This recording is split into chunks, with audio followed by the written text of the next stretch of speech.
haciendo tiempo que sus recuerdos libran batalla contra el olvido. Bonjour les aficionados du Matador, et une nouvelle fois, bienvenue dans cette vidéo consacrée à One Day, One Figure, One Story, toujours en partenariat avec Petros Custom Figure, dont vous avez le lien dans la description. Le catcheur dont nous allons parler aujourd'hui est un des catcheurs les plus connus dans le catch français, puisque nous allons parler d'Elmer Le Guenec. Alors peu de personnes le savent, mais à tous ses débuts, Elmer est venu s'entraîner à la FPWO. Ça a été un de mes élèves très assidus, très motivé. C'est pourquoi je l'ai conseillé de cumuler les entraînements à la FPWO ainsi qu'à la PC. Chose qu'il a faite. Sa motivation a été tellement grande que quelques semaines plus tard, j'ai réussi à l'embarquer dans des stages à l'étranger, notamment le premier avec Chavo Guerrero au sein de la DPW aux Pays-Bas. S'en sont suivis d'autres, et ça lui a permis d'apprendre beaucoup plus vite que certains autres catcheurs. Et ensuite, il a eu le parcours qu'on lui connaît. L'histoire que je vais vous raconter au sujet d'Elmer se déroule justement après un stage effectué au sein de la ICWA avec David Hart Smith, le fils du British Bulldog. Et ce stage a amené Elmer à effectuer son premier match. Pour ce premier match, Elmer se voyait donc associé à Dead Angel pour affronter les Latin and Wild, donc Monkey G et moi-même. Donc ce fameux premier match d'Elmer avait donc lieu quelques mois après ses débuts en tant qu'élève catcheur, et j'ai été très agréablement surpris par la prestation d'Elmer, qui s'est très bien passée, ce qui est assez rare pour un premier combat. Et ce qui m'a vraiment plu, c'est que dans les attitudes d'Elmer, on voyait déjà les prémices de ce que Elmer allait devenir par la suite. On voyait déjà son côté vicieux, son côté heel qui ressortait naturellement. Et également en termes d'attitude, de posture sur le ring, de positionnement. Il avait ce petit truc naturel qui faisait que c'était plaisant à voir. Et je l'ai trouvé relativement à l'aise techniquement. Et il y a même une petite anecdote qui s'est produite par la suite. Un autre catcheur étranger qui a beaucoup tourné notamment au niveau de l'Angleterre, mais par discrétion je ne dirai pas son nom, contacte Elmer et puis il lui dit « Ah, c'était un bon match, mais c'est pas possible, c'était pas ton premier match, t'avais combien de temps d'entraînement ?» Donc Elmer lui dit qu'il avait à peine quelques mois et que c'était effectivement son premier entraînement, enfin son premier match après ses débuts d'entraînement.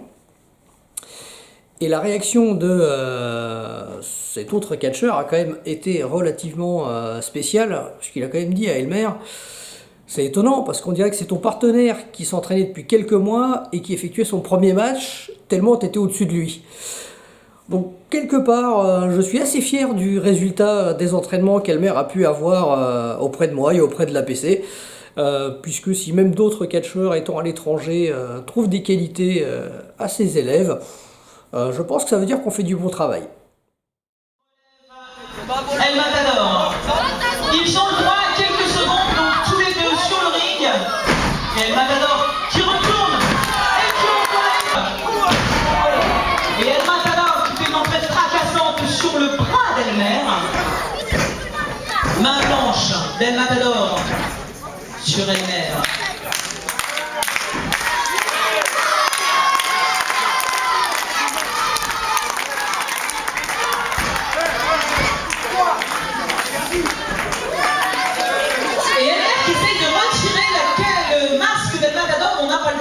Monsieur l'arbitre.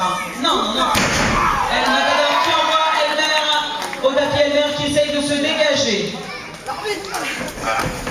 Et c'est tombé 1, 2, seulement 2 dégagements, 1, 2 et dégagement une nouvelle fois d'Elmer.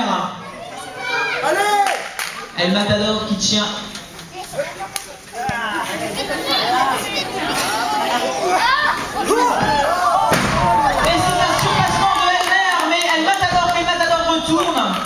Ne pas abandonner, Matador qui l'envoie dans les cordes. Et Dead Angel qui renverse sa veste. Et qu'est-ce qui s'est passé là? Dead Angel qui a envoyé le Matador dans les cordes. Et là, il n'a pas fait le tag, il ne peut pas.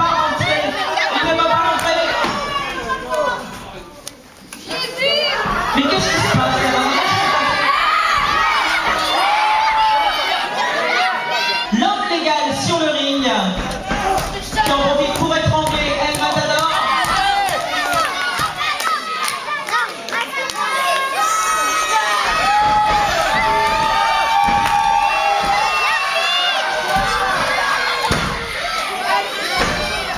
Et Danger qui est en pleine discussion là.